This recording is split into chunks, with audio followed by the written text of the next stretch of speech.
निष्ठेचा धडा कुठून शिकायचा तर पी.एन. पाटलांच्या आदर्श नेतृत्वातूनच शिकायला मिळतो. स्वर्गीय पी.एन. पाटील आमचे आदर्श नेते होते आहेत. त्या गोकुळसाठी आम्हाला दाणीला देऊन वाऱ्यावर सोडण्याचा प्रयत्न केला म्हणून आम्ही बंटी साहेबांची साथ दिली. म्हणजे घर वापसी आमची झाली. आम्ही कुठं काय बाहेर गेलो नाही, घरातच आलो. त्यामुळे बंटी साहेब हे धाडशी नेतृत्व आहे. ते परिणामांचा विचार करणारी व्यक्ती नाही.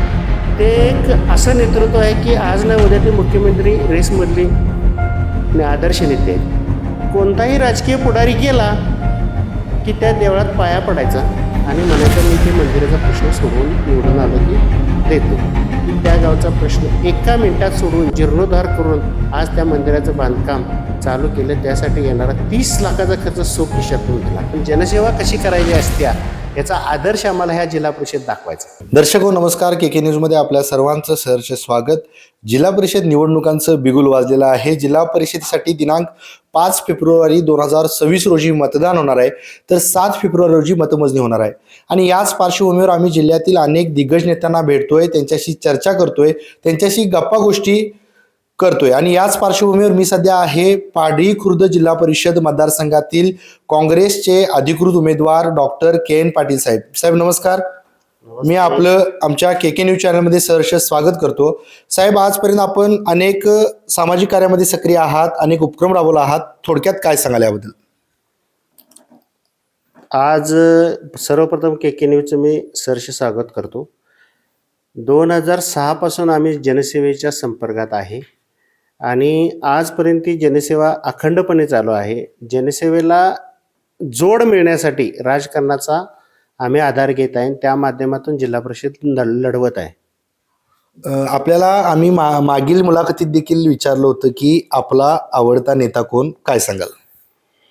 आजही तेच सांगतोय की आमचे आदरणीय नेते स्वर्गीय पी.एन. पाटील आमचे आदर्श नेते होते आहेत.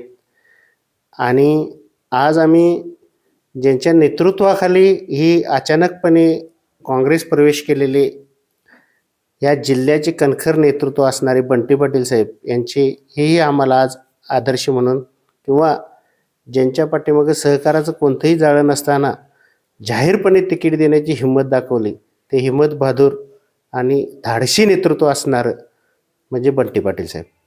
एक काँग्रेस विचारधारा म्हणून पी.एन. साहेब आवडतात की वैयक्तिक प्रेम आहे, काय सांगाल?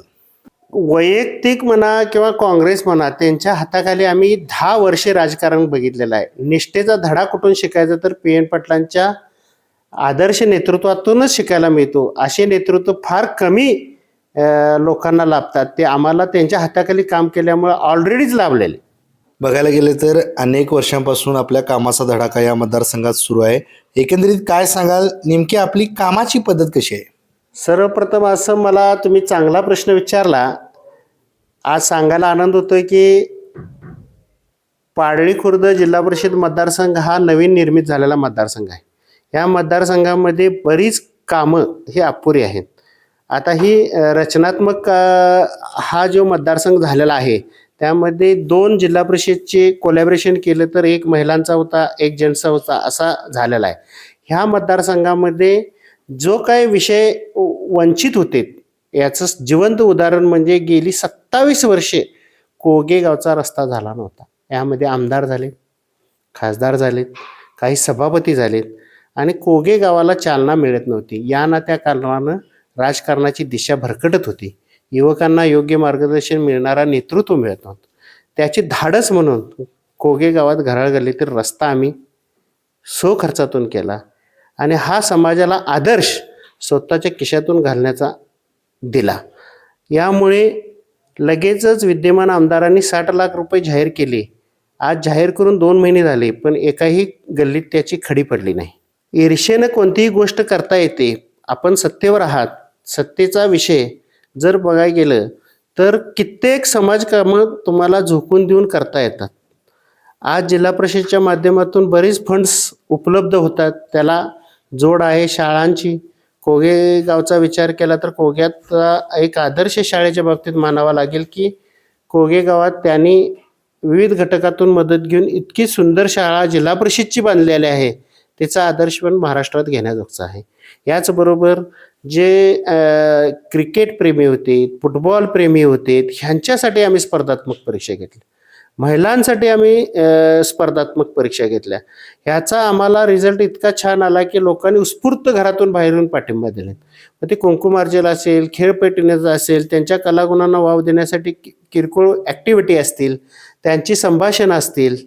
याचबरोबर UPSC, MPSC, IPS ह्याच्यासाठी होणाऱ्या विद्यार्थ्यांसाठी आपण शिबिर घेऊन मदत केली. याचबरोबर असा एक प्रश्न आहे की सडोली गाव गेली 30 ते 40 वर्षे त्या सडोली गावचा महादेव मंदिराचा प्रश्न बिकट होता. तो प्रश्न कोणताही राजकीय पुढारी गेला की त्या देवळात पाया पडायचा आणि म्हणायचा मी ते मंदिराचा प्रश्न सोडवून निवडून आलो की देतो. 40 वर्षात किती आमदार झालेत, काय झालेत ह्याच्याविषयी न बोलता आम्हाला त्या गावकऱ्यांनी साकडं टाकलं आणि एक म्हणजे स्वाभिमान निर्माण होतोय की त्या गावचा प्रश्न एका मिनिटात सोडवून जीर्णोद्धार करून आज त्या मंदिराचं बांधकाम चालू केलं. त्यासाठी येणारा 30 लाखाचा खर्च खिशातून दिला. आज समाजाला एक आदर्श देण्याजोगचा आहे. याचबरोबर वारकरी संप्रदाय आमच्या पाडळी मतदारसंघातून जे जातात त्यांच्यासाठी वारकरी भवन आणि त्यांच्यासाठी काही जागा आम्ही उपलब्ध करून देण्यामध्ये आम्हाला यश आलेलं आहे. हे इतकं सोशल वर्क जे लोक सत्तेत फक्त पैसे मिळवण्यासाठी जातात. आम्ही पैसे जिल्हा परिषदचा एखादा सदस्य झाला तर त्याला एवढा फंडही मिळत नाही, पण तेवढा फंड आम्ही समाजकार्यासाठी आत्ताच आम्ही समाजासाठी खर्च केलेला आहे. खरं बघायला गेलं तर या मतदारसंघात आता तिहेरी लढत होणार आहे असं चित्र दिसतंय. एकंदरीत काय सांगाल की लोकांचा कल कोणाच्या बाजूने दिसतोय, काय सांगाल? नाही, लोकांचं ऑफकोर्स आमच्या बाजूनं कल आहे, कारण एवढं समाजकार्य आजपर्यंत कोणीच केलं नाही. त्यामुळे 100% आमच्या बाजूनं जनता आहे. याआधी आपण भारतीय जनता पक्षात होतात, आताच आपण काँग्रेस पक्षात आलाय. नेतृत्व म्हणून बंटी पाटील यांच्याविषयी काय वाटते? आम्ही काँग्रेसमध्ये 10 वर्ष काम केल्यामुळे बंटी साहेबांचं काम आम्हाला ऑलरेडी माहीत होतं. बंटी साहेब आमदार होण्यापूर्वीही आम्ही त्यांच्याकडे काम केलेलं आहे. त्यामुळे बंटी साहेब हे धाडशी नेतृत्व आहे. ते परिणामांचा विचार करणारे व्यक्ती नाही. ते एक असं नेतृत्व आहे की आज ना उद्या ते मुख्यमंत्री रेसमधले आदर्श नेते आहेत आणि त्यांच्या हाताखाली काम करायला आम्हाला ऑफकोर्स आवडेल. मध्ये आमच्यावरती अन्याय झाला म्हणून आम्ही भाजपमध्ये गेलो. आज भाजपनं आम्हाला त्या गोकुळसाठी आम्हाला दाणीला देऊन वाऱ्यावर सोडण्याचा प्रयत्न केला म्हणून आम्ही बंटी साहेबांची साथ केली. म्हणजे घर वापसी आमची झाली. आम्ही कुठं काय बाहेर गेलो नाही, घरातच आलो.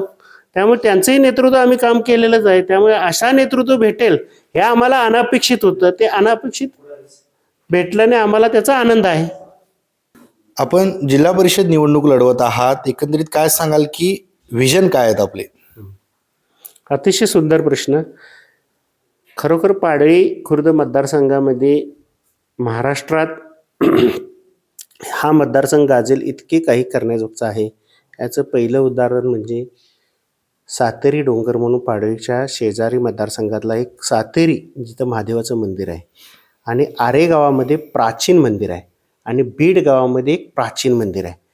ह्याचा जर आम्ही पर्यटनामध्ये ह्याचा जर उल्लेखनीय असा जर आदर्श नेला मुख्यमंत्र्यांच्या माध्यमातून, पंतप्रधानांच्या माध्यमातून आणि देश पातळीवरती रस्ते विकसित होत आहेत, त्या रस्ते विकासातनं जर हा विकास केला तर लोकांना इतकी मोठी रोजगाराची संधी उपलब्ध होण्याजोगचा हा मतदारसंघ आहे जो महाराष्ट्रात अतिशय म्हणजे उल्लेखनीय म्हणावा लागेल किंवा त्याला एक देशात उल्लेखनीय होईल असा मतदारसंघ तिथं संधी काम करायची आपल्याला मिळते आणि त्यासाठी आपण 100% प्रयत्न करत आहोत.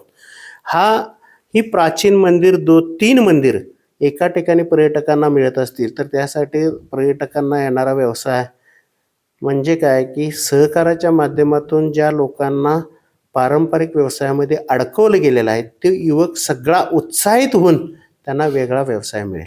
हा आमचा महत्त्वाचा व्हिजन आहे. काय सांगाल, प्रचार कसा सुरू आहे? प्रचार अतिशय सुंदर चालू आहे. आजपासूनच आम्ही वाशी गावातून प्रचार चालू केलेला आहे. युवकांचा प्रचंड प्रतिसाद आहे, महिलांचा खूप मोठा प्रतिसाद आहे आणि आम्हाला विजयाची 100% खात्री आहे. आपलं प्रचारादरम्यान संपूर्ण मतदारसंघात फिरणं होतंय, कसा प्रतिसाद मिळतोय काय सांगाल? पण प्रतिसाद जाईल तिथं 100% मिळतोय. महिलांचा मिळतोय, युवकांचा मिळतोय, वडीलधाऱ्या मंडळींचा पण मिळतोय. त्यामुळे काय आम्हाला एक वेगळा चेहरा म्हणून आमच्याकडे बघितलं जातं. जनसेवेचा एक जनक म्हणून बघितलं जातं. स्वतःला जनक म्हणणं चुकीचं आहे, पण जनसेवेचा एक वाहून घेणारा व्यक्ती म्हणून आमच्याकडे बघितले जाते.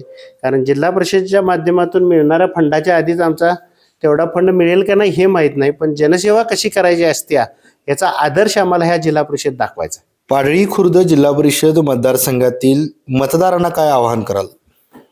पाडळी खुर्द मतदारांना मी आवाहन करू इच्छितो की मी आजपर्यंत कोणतेही राजकारण म्हणून मतदारांच्याकडे बघितलेलं नाही. एक जनतेचा सेवक म्हणून बघतोय. ह्याच्यामधून असणारे जे काही रस्ते, शाळा, वाचनालय आणि UPC, IPC यासारख्या स्पर्धात्मक परीक्षेसाठी जे काही प्रोत्साहन करावं लागते. आज युवकांची सैनिक भरती होत आहे. अशा लोकांसाठी काय करता येते, ह्या सगळ्या घडामोडीचा अभ्यास करून आम्ही मतदारांना आव्हान करू इच्छितो की आमचा थोडा अभ्यास करा, आमचे खरे खोटं तपासा, ह्याच्या काय तुम्हाला खोटं असेल त्याची तपासणी करा आणि ह्या सगळ्याचा अभ्यास करून आम्ही जे काही पाडळी खुर्द मतदारसंघामध्ये एक पंचायत समिती गण येतोय तो तुषार पुजारी म्हणून आहेत आणि तिकडं शिरोली पंचायत समिती गटामध्ये हिंदूराव कांबळे म्हणून आहेत. ह्या दोघांनाही प्लस मी म्हणजे तिघांनाही प्रचंड मताने निवडून द्या असं आवाहन करतो. तर आताच आपण याच्याशी संवाद साधला ते पाडळी खुर्द जिल्हा परिषद मतदारसंघातील काँग्रेसचे अधिकृत उमेदवार डॉक्टर KN पाटील साहेबांनी अत्यंत उत्कृष्ट पद्धतीनं आपल्या मतदारसंघाचं स्मार्ट व्हिजन आपल्याशी बोलताना व्यक्त केलं. तुर्तास तरी मी या एपिसोडमध्ये येथेच थांबतोय. KK न्यूजसाठी कॅमेरामन अनिरुद्ध तावरेसह समीर मकानदार, कोल्हापूर.